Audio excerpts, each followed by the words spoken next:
ចៅលួចដីឯងសោះហ្នឹងមកចង់យកប្រាសាទនេះជាប្រាសាទរបស់ខ្មែរអ្នកជាអ្នកអង្គវែងប្រវត្តិសាស្ត្របាត់ដើមតែកាត់យកទៅទៀត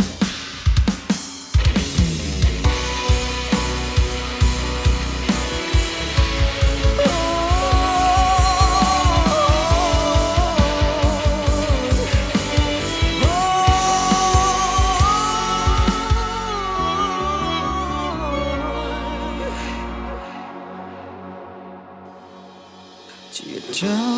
ចង្រៃអប្រៃក្នុងលោជិនសៀមស្មោះគ្រោកអនជី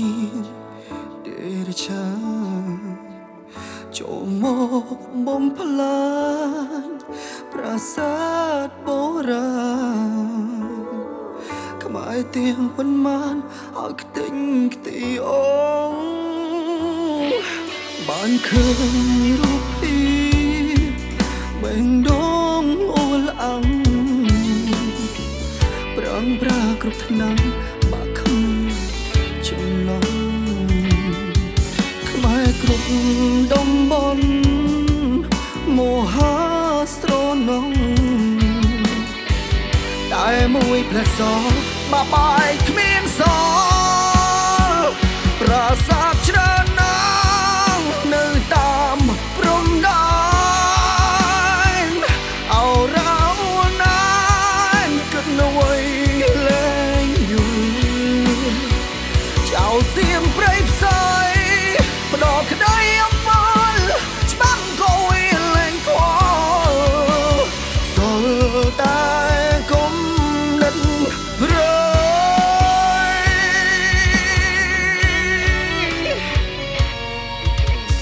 យកយន្តហង After 6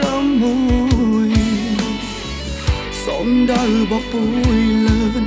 ពីលើទុំលៀងក្របបែកស្រោចយ៉ាងក្រាក្រៃ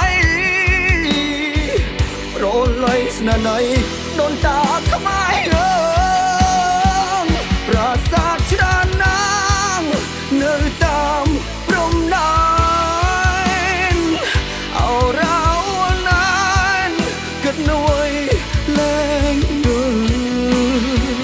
ចៅសៀមព្រៃផ្សៃផ្ដោក្ដីអំពលច្បាំងក៏វាលែងខ្វល់សល់តែគុំនិតព្រៃ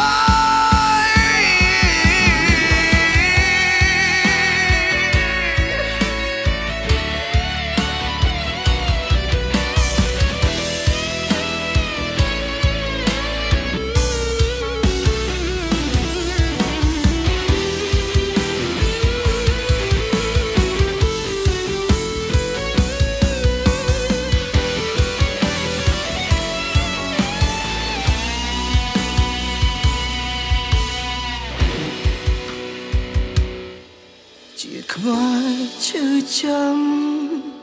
ប្រំតកូនចៅកុំភ្លេងសត្រូវចៅសៀមជាឆ្លើងត្រូវពាំងហេកា